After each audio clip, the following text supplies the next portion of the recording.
The Senate could be forced to sit without a break until the government's full tax cut plan is passed. The Australian reports Finance Minister Matthias Cormann will put a motion to the Senate, keeping them in the capital until the legislation is passed.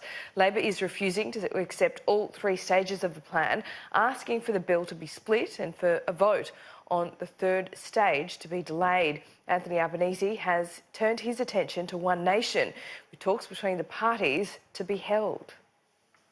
Anthony Albanese gave me a call today, and I know Anthony because I did a trip overseas with him, parliamentary, so I got to know Albo. He did ring me today with regards to the tax cuts and asked me where I stood with this and what they were thinking about doing. I'm going to have further talks with him next week because I want to see what the impact it is going to be on the budget by passing first and second stage. The opposition wants the government to bring forward the second stage of its tax plan to give immediate relief to middle-income earners. But the government isn't moving. Political reporter James O'Doherty has the details. With Anthony Albanese still locked in a standoff with the government over tax cuts, Shadow Cabinet decided to propose a compromise of sorts.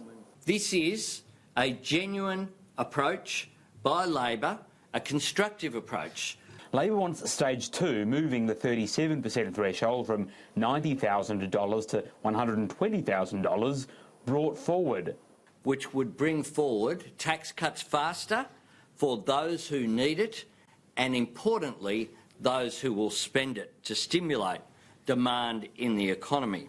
Labor says the compromise would cost less than $3.7 billion and is prepared to pass stages 1 and 2 of the government's tax cut plan if a vote on the final, most contentious stage is put off. Stage 3 should be deferred. It's off in the never-never. There's no rush. Those tax cuts wouldn't kick in until 2024. If he keeps getting elected in 2024-25, he can implement it. Why is it that the Labor Party can only think just a few weeks ahead, a few months ahead, rather than actually support a plan that's about reform for the future? We'll be putting that bill into the Parliament just as we put it to the Australian people, just as we outlined it into the budget.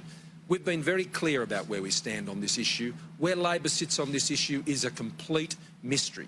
Labor hasn't finalised its position on whether to pass or block all three stages if the government holds its line and puts its tax cuts to a vote as a single package.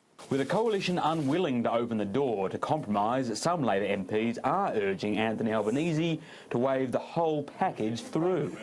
If we can't force the decoupling and the government wrongly insists on leaving the package as one, our only option is to support all of it or support none of it. And again, the latter option would deny low and middle income earners much needed tax relief. With Parliament set to return next week, the time is ticking for Labor to make a decision. James O'Doherty, Sky News, Canberra.